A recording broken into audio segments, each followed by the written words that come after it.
வணக்கம் நண்பர்களே, இன்னும் ஒரு இனிய காலை பொழுதில் தீதும் நன்றும் நிகழ்ச்சியில் உங்களை சந்திப்பதில் மிக்க மகிழ்ச்சி அடைகிறேன். அக்டோபர் 1ஆம் தேதி உலக முதியவர்கள் தினமாக கொண்டாடப்படுகிறது. முதியோர்களுடைய பிரச்சனைகள், முதியோர்களுக்கும் சமூகத்திற்குமான உறவு, மருத்துவ ரீதியான பிரச்சனைகள், இப்படி முதியோர்கள் தொடர்பான பல பிரச்சனைகள் இன்றைய தினம் விவாதிக்கப்படுகிறது. அதை பற்றிய விழிப்புணர்ச்சி ஏற்படுத்தப்படுகிறது. முதலாவதாக, இந்த உலகத்தில் முதியவர்களுடைய எண்ணிக்கை மிகவும் அதிகரித்து வருகிறது என்பது ஒரு முக்கியமான ஒரு பார்வை. காரணம், மருத்துவ வசதிகள் அதிகரித்ததன் வாயிலாக சராசரி ஆயுள் என்பது அதிகரித்து வருகிறது. அதிலும் முக்கியமாக ஜப்பான் போன்ற நாடுகளிலெல்லாம் சராசரி ஆயுள் 70 தாண்டி 80 வயது 85 வயதிலெல்லாம் மக்கள் பெருமளவு அங்கு வாழ்வதை நம்மால் பார்க்க முடிகிறது. இந்தியா போன்ற நாடுகளில் 60 வயதை கடந்தவர்களும் கூட நிறைய பேர் இருக்கிறார்கள். இப்பொழுது இருக்கக்கூடிய மருத்துவத்துறை வளர்ச்சியின் காரணமாக தொடர்ந்து அந்த சராசரி ஆயுளினுடைய அளவு தொடர்ந்து அதிகரிக்கப் போகிறது. இது மனிதகுலத்திற்கு மருத்துவம் கொடுக்கக்கூடிய ஒரு கொடை என்று கூட நாம் சொல்லலாம். இதில் இன்னொரு முக்கியமான ஒரு விஷயம் என்னவென்றால், வாழ்க்கை தர மேம்பாடு. மேற்கு நாடுகளில் ஏன் அந்த சராசரி ஆயுள் அதிகம் இருக்கிறது என்றால், அவர்களுடைய வேலை செய்யக்கூடிய சூழல், சமூகச் சூழல், குடும்பச் சூழல், பண்பாட்டுச் சூழல் எல்லாம் அவர்களுக்கு, அதே போல் மருத்துவ வசதிகள், உணவு பழக்க வழக்கங்கள் எல்லாம் சேர்ந்து அவர்களுடைய சராசரி ஆயுளை அதிகரிக்கின்றன. இந்த சூழலில்தான் நாம் இந்த உலக முதியவர்கள் தினத்தில் முதியவர்கள் பாதுகாப்பு தொடர்பான சில பிரச்சனைகளை பார்க்க வேண்டியிருக்கிறது. இன்றைய நவீன வளர்ந்து வரக்கூடிய ஒரு சமூக சூழலில் கூட்டு குடும்ப அமைப்புகள் பெருமளவு சிதறி வருகின்றன. அது தவிர்க்க முடியாத ஒரு விளைவும் கூட. முக்கியமாக பொருள் ஈட்டுவதற்காகவும், கல்வி சார்ந்த தேவைகளுக்காகவும், பல தேவைகளுக்காகவும் குடும்பங்களை விட்டு அல்லது பெற்றோர்களை விட்டு பிள்ளைகள் வெகு தொலைவு செல்லக்கூடியது, அது உள்நாடுகளிலோ அயல் நாடுகளிலோ அவர்கள் செல்லக்கூடிய சூழல் ஏற்படுகிறது. அப்படிப்பட்ட சமயங்களில் அந்த பெற்றோர் ஒரு விதத்தில் அவர்கள் பராமரிப்பற்றவர்களாக மாறிவிடுகிறார்கள். இப்பொழுது சீனியர் சிட்டிசன் கம்யூனிட்டி போன்ற சில குடியிருப்புகள் இருந்தாலும் கூட நிறைய முதியவர்கள் தனி வீடுகளில் தனியாக வாழ்ந்து கொண்டிருப்பதை பார்க்கிறோம். அவர்களுக்கான மருத்துவம், பாதுகாப்பு போன்ற விஷயங்களெல்லாம் இன்றைக்கும் கூட சில பிரச்சனைகள் இருந்து கொண்டிருக்கின்றன. பொருளாதார ரீதியாக ஓரளவு நன்றாக இருப்பவர்களுக்கு அவ்வளவு பிரச்சனைகள் இல்லை. ஆனால் பொருளாதார ரீதியாகவும் சிரமப்படுகிறவர்கள் பல்வேறு விதமான உளவியல் மற்றும் உடலியல் சார்ந்த நெருக்கடிகளுக்கு அவர்கள் ஆளாகிறார்கள். ஒரு விதத்தில் அவர்கள் ஆதரவற்றவர்களாகவும் இருக்கிறார்கள். நம்முடைய வாழ்க்கை முறை, பொருளாதார சூழலின் காரணமாக இது இன்றைக்கு ஒரு உலகளாவிய சூழலாக மாறியிருக்கிறது. அந்த சமயத்தில்தான் அவர்களுக்கான ஒரு சப்போர்ட்டிவ் சிஸ்டம், அதை பல விதங்களிலும் உருவாக்க வேண்டும் என்கிற ஒரு கோரிக்கை இந்த சமூகத்தில் தொடர்ந்து இருந்து கொண்டிருக்கிறது. முதியவர்களுக்கான முன்னுரிமைகளை அதிகரிப்பது என்பது அதில் மிக முக்கியமான ஒன்று. ஏனென்றால் முதியவர்களை நாம் சுமையாக பார்க்கிற ஒரு அணுகுமுறை இருக்கிறது. அது மிக மிக மோசமான ஒரு அணுகுமுறை. ஏனென்றால் முதியவர்களுடைய அறிவு, அனுபவம், வழிகாட்டுதல் எல்லா துறைகளிலும் தேவைப்படுகிறது. அப்படிப்பட்ட நிலையில் அந்த அறிவை ஒரு சமூகம் முறையாக பயன்படுத்துவதற்கு பதிலாக அவர்களை புறந்தள்ளுவதன் மூலமாக தன்னுடைய மனித வளத்தினுடைய ஒரு மிகச்சிறந்த பகுதியை ஒரு சமூகம் இழக்கிறது என்று தான் நாம் சொல்ல வேண்டும். அதோடு மட்டுமல்லாமல் குழந்தைகள் வளர்ப்பதில் அல்லது நோயுற்றவர்களை கவனித்துக் கொள்வதில் முதியவர்களுடைய பங்கு மிகப்பெரியதாக இருக்கிறது என்று ஆய்வுகள் கூறுகின்றன. பல சமயங்களில் வீட்டில் இருக்கக்கூடிய முதியவர்கள் தான் இந்த வீட்டில் நோயுற்றிருப்பவர்களையோ சிறு குழந்தைகளையோ பெருமளவு பார்த்து கொள்கிறார்கள். அந்த வகையில் ஒரு சமூக கட்டமைப்பில் முதியவர்களுடைய பாத்திரம் என்பது மிக முக்கியமாக இருக்கிறது. இதையெல்லாம் முதியவர்கள் தினத்தில் நாம் நினைவு கொள்வதன் மூலமாக, நம் அருகில் இருக்கும் முதியவர்களை நாம் முடிந்தவரை அரவணைப்பதன் மூலமாக அவர்களாலே அரவணைப்பையும் நாம் பெற்றுக்கொள்ளலாம் என்பதுதான் இந்த நாளினுடைய செய்தியாக நான் முன்வைக்க விரும்புகிறேன். மீண்டும் இன்னும் ஒரு புதிய சிந்தனையோடு உங்களை சந்திக்கிறேன். நன்றி, வணக்கம்.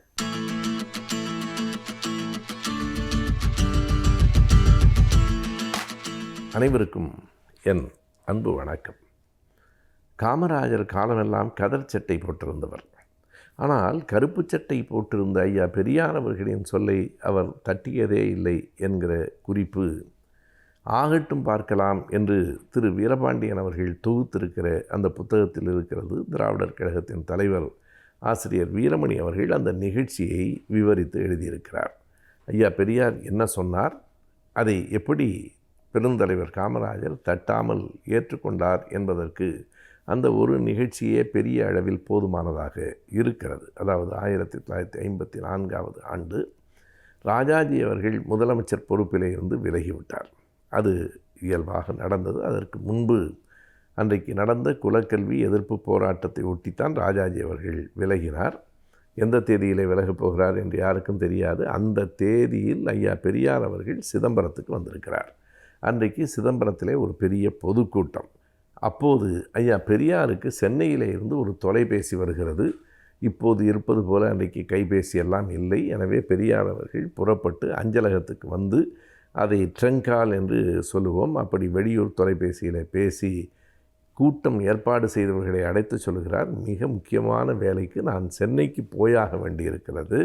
ராஜாஜி பதவி விலகிவிட்டார், உடனே சென்னைக்கு நான் போயாக வேண்டும் என்று சொன்ன உடனே எல்லோரும் சரி, அவ்வளவு பெரிய வேலை இருக்கிற போது இந்த கூட்டத்தை இன்னொரு நாளைக்கு ஒத்தி வைத்து கொள்ளலாம் என்கிறார்கள். பெரியார் ஏற்கவில்லை. ஒரு கூட்டத்தை ஏற்பாடு செய்துவிட்டால் அவர்களுக்கு ஒரு நாளும் ஏமாற்றம் தரக்கூடாது.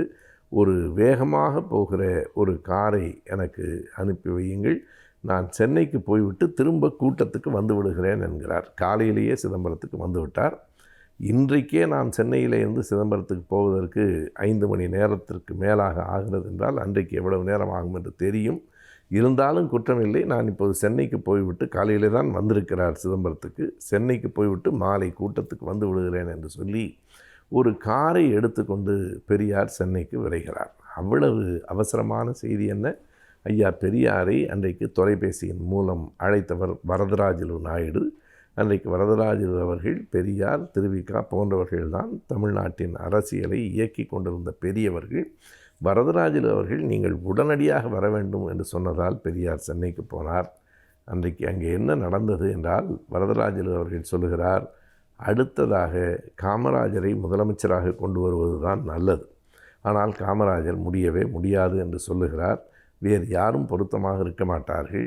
ராஜாஜிக்கு பதிலாக அவரை அமர்த்த வேண்டுமென்றால் நீங்கள் சொன்னால் மட்டும்தான் அவர் கேட்பார். எனவே காமராஜர் இப்போது வருகிறார், நீங்கள் பேசுங்கள் என்றபோது ஐயா பெரியாரிடத்திலேயும் காமராஜர் சொல்லுகிறார், இல்லை முடியாது, எனக்கு இந்த அரசாங்க நிர்வாகமெல்லாம் நமக்கு பழக்கம் இல்லைன்னு, அதை வேறு யாரையாவது வச்சு பார்த்துக்கலாம், நான் பின்னாடி இருக்கிறேன் என்று காமராஜர் சொல்ல பெரியார் சொல்லுகிறார், நான் சொல்லுகிறேன், நீங்கள் தட்டக்கூடாது, வேறு யாரும் சரியாக வராது, நீங்கள் தான் முதலமைச்சர் பொறுப்பை ஏற்றுக்கொள்ள வேண்டும் என்று பெரியார் வலியுறுத்தி சொன்னதற்கு பிறகு காமராஜர் கொஞ்ச நேரம் அப்படியே சிந்தித்துவிட்டு ஆகட்டும் பார்க்கலாம்னு என்று சொல்லுகிறார். அவர் ஆகட்டும் பார்க்கலாம் என்று சொன்னால் ஏறத்தாழ ஒப்புதல் கொடுத்து விட்டார் என்றுதான் பொருள்.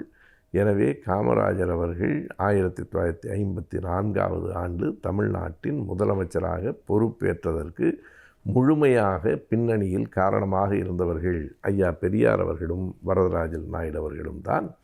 இந்த 2 பேரும் தான் நாம் அறிவோம் சேரன்மாதேவி குருகுல போராட்டத்தையும் முன்னெடுத்தவர்கள். எனவே வரதராஜல் அவர்கள் சொல்லி பார்த்து காமராஜர் கேட்கவில்லை. எப்படியும் அவரை அந்த இடத்திலே அமர வைத்துவிட வேண்டும் என்கிற நோக்கத்தில் சிதம்பரத்திலிருந்து பெரியார் அவர்களையும் வரவழைத்து 2 பேரும் சேர்ந்து சொல்லி, பெரியார் நான் சொல்லுவதை நீங்கள் தட்டக்கூடாதுங்க என்றதற்கு பிறகு காமராஜர் ஆகட்டும் பார்க்கலாம் என்று சொன்னார். அதன் பிறகுதான் தமிழ்நாட்டின் முதலமைச்சரானார். ஒரு பொறுப்புக்காக இயங்குகிறவர்கள் அடுத்த ஆண்டே நான் தான் முதலமைச்சர், அடுத்த ஆண்டே நான் தான் அதிபர் என்றெல்லாம் கனவு காண்கிறவர்கள், முதிர்ச்சியற்ற நிலையிலே இருக்கிறவர்கள் அரசியலில் குவிந்து கிடக்கிற இந்த நாளில் எண்ணி பார்க்க வியப்பாக இருக்கிறது. முதலமைச்சர் பதவியே வேண்டாம் என்று கட்டாயப்படுத்தி பிறர் சொன்னதால் ஏற்றுக்கொண்டவராக பெருந்தலைவர் காமராஜர் இருந்திருக்கிறார்.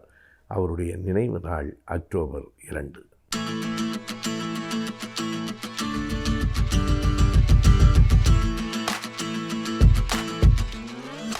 வணக்கம்.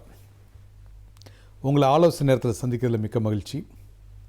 நாம் தொடர்ந்து கல்வி மற்றும் வேலைவாய்ப்பு சம்பந்தப்பட்ட ஆலோசனைகளை பார்த்து கொண்டிருக்கிறோம். அந்த வகையில் தொடர்ந்து கற்றல் எவ்வாறு நம்ம வேலையை உத்தரவாதம் செய்கிறது அப்படின்னு பார்த்துட்ருக்கோம். மாற்றம் ஒன்றதே மாறாதது, இதுவுமே எல்லாமே மாறிக்கிட்டே இருக்குது, தினசரி மாறிக்கொண்டு இருக்கிறது. அந்த ஒரு அழகாக ஒரு இது சொல்லியிருந்தாங்க, இந்த நம்ம பழைய காலத்து ஃபோன் இருந்தது, ரோட்ரி ஃபோன் அப்படின்னு சொல்லுவாங்க. அது நம்பரை சுழற்றி டயல் பண்ணணும். அதிலேருந்து புஷ் பட்டன் ஃபோன் வருவதற்கு 50 வருடங்கள் காலமாச்சான். அதாவது ஒரு இந்த டைப் ஆஃப் ஃபோன்லேருந்து சுற்றுற ஃபோன்லேருந்து பட்டனை அமுக்கிற பொத்தானை அமுக்கிற ஃபோன் வரத்துக்கு பல வருடமானதான். ஆனால் இன்னைய சூழ்நிலை தினசரி மாற்றங்கள் வந்து கொண்டே இருக்கிறது. தினசரி ஒவ்வொரு துறையிலும் மாற்றங்கள் வந்து கொண்டிருக்கிறது. அப்படி இருக்கிற பொழுது நாம் செய்கின்ற வேலையை சிறப்பாக செய்வதற்கு, நாம் பார்க்கின்ற தொழிலை சிறப்பாக செய்வதற்கு நமக்கு தொடர் கற்றல், கண்டினியூஸ் லேர்னிங் அப்படிங்கிறது மிகவும் மிகவும் முக்கியமான ஒன்றாக மாறிக்கொண்டிருக்கிறது. அதாவது இந்த பைலட் ஆஃபீஸர்னு சொல்கிறோம் இல்லையா, இந்த ஏரோப்ளேன் ஓட்டுறவங்க, அவங்க ஒரு பைலட் ஆஃபீஸர் ஆயிடுறாரு. அவர் ஆனதற்கு பிறகு பைலட் ஆகிறாரு, ஆகிட்டு ட்ரெயினி பைலட் ஆகிறாரு, அப்புறமா கமர்ஷியல் பைலட் ஆகிறாரு. அப்போது இத்தனை மைல் தூரம் பிளேன் ஓட்டிட்டார் அப்படின்னா, இத்தனை மாதங்கள் இத்தனை மைல் தூரம் பிளேன் ஓட்டியாச்சு அப்படின்னா அவங்க ரீசர்டிஃபிகேஷன் பண்ணணும்.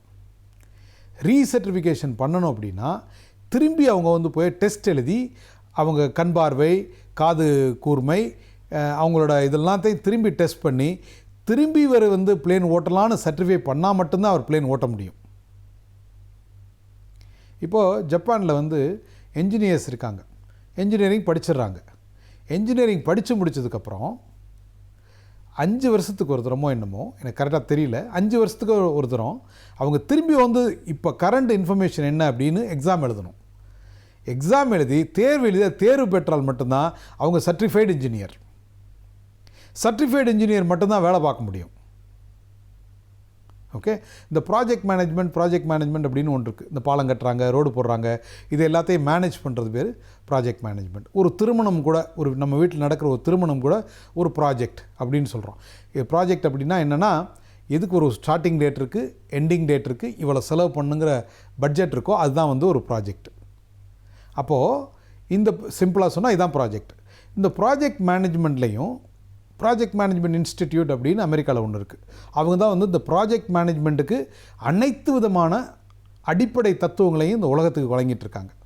அது லாபம் ஈட்டாத ஒரு நிறுவனம்.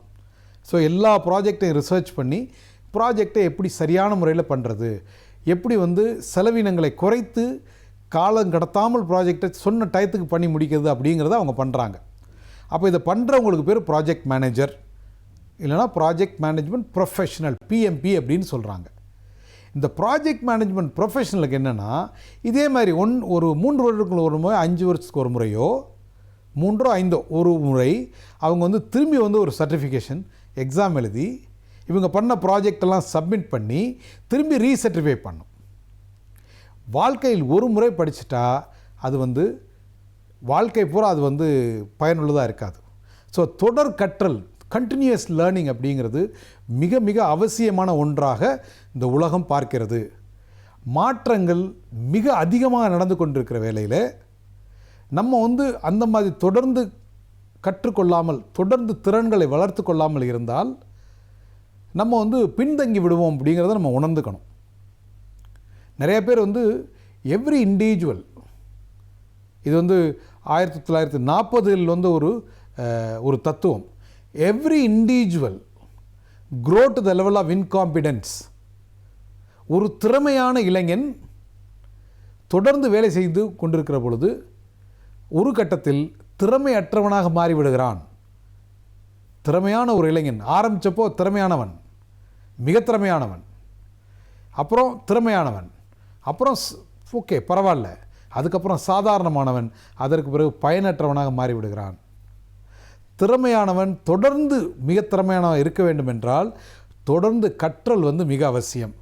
தொடர்ந்து கற்றுக்கொள்ளுகிறவன், தொடர்ந்து தனது திறமையை வளர்த்து கொள்ளுகிறவன், தொடர்ந்து அப்டேட் பண்ணிகிட்டே இருக்கவங்க எந்த ஒரு காலத்திலும் எந்த ஒரு சூழ்நிலையும் திறமையானவர்களவே தொடர்ந்து கொண்டிருக்கிறார்கள்.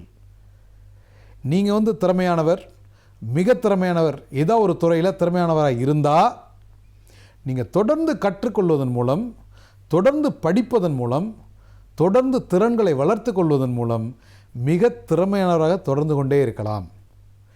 நிறுவனங்களுக்கு திறமையானவர்களும் மிக திறமையானவர்களும் மட்டுமே வேண்டும். நிறுவனங்களுக்கு எக்ஸ்பீரியன்ஸ், லாயல்ட்டி அதெல்லாம் முக்கியம் இல்லை, அது அவசியம். நிச்சயமாக திறமையை விட அது குறைவான அவசியம்தான். ஏதாவது ஒரு 10 பேர் இருக்காங்க நிறுவனத்தில், அந்த நிறுவனம் 5 பேர் இருந்தால் போதும், 5 பேர் இனிமேல் வேண்டாம், 5 பேரை வேலையை விட்டு ஆட்குறைப்பு செய்யலாம் அப்படின்னு நினைக்கிறாங்க. யாரை வச்சுக்குவாங்க? ரொம்ப நாளாக லாயல்ட்டி நம்ம கூட இருந்தாங்க அவங்கன்னு வச்சுக்க மாட்டாங்க. யாருக்கு பன்முகத்திறமை இருக்கிறதோ, யாருக்கு பல திறன்கள் இருக்கிறதோ அவங்கள மட்டும் வச்சுட்டு, யார் திறன் குறைவானவர்களாக இருக்கிறார்களோ அவர்களை வேலையை விட்டு அனுப்பி விடுவார்கள். நீங்கள் அந்த வேலையில் இருக்கிறவங்களா இருக்கணுமா, வேலையை விட்டு எப்படா அனுப்புவோன்னு இருக்கிறவங்களா இருக்கலாமா அப்படின்னு டிசைட் பண்ணால், வேலையில் தொடர்ந்து இருக்கணும் அப்படின்னா நமது திறன்களை இன்றைய தேவைகளுக்கு ஏற்றபடி தொடர்ந்து மாற்றி அமைத்து கொண்டே இருக்க வேண்டும். அவ்வாறு தொடர்ந்து மாற்றி அமைத்து கொள்வதன் மூலம் நாம் எந்த ஒரு சூழ்நிலையிலும் அந்த நிறுவனத்திற்கு தேவையானவராக நம்மை மாற்றிக்கொண்டிருக்கிறோம். அந்த நிறுவனம் நமக்கு என்ன செய்வது அப்படிங்கிறத விட, என்ன செய்தது அப்படிங்கிறத விட, நீ என் நிறுவனத்துக்கு என்ன கான்ட்ரிபியூஷன் பண்ணுறீங்க, நான் எனது நிறுவனத்திற்கு என்ன கான்ட்ரிபியூட் பண்ணேன் அப்படிங்கிற கேள்வியை நம்ம தொடர்ந்து கேட்டால் நம்ம அந்த நிறுவனத்தில் தொடர்ந்து வளர்ந்து கொண்டிருப்பதற்கு வாய்ப்பு அதிகமாகிறது. எந்த ஒரு நிறுவனமும் திறமையானவர்களை இழந்து விடுவதில்லை. நீங்கள் அந்த நிறுவனத்திலேருந்து இழக்காமல் இருக்கணும் அப்படின்னா, நிறுவனத்தில் தொடர்ந்து வளர்ந்து கொள்ள வேண்டும் என்றால் நிச்சயமாக தொடர்ந்து உங்களது திறன்களை வளர்த்து கொள்ள வேண்டும். அந்த திறன்களை நிறுவனத்தில் வளர்ப்பதைப் போல வெளியில் பயிற்சி மையங்கள், திறன் வளர்ப்பு மையங்களில் படிக்கிறது நிச்சயமாக மிக மிக அவசியமான பயனுள்ள ஒரு வாய்ப்பாக அமையும். வாழ்த்துக்கள். வணக்கம். நன்றி.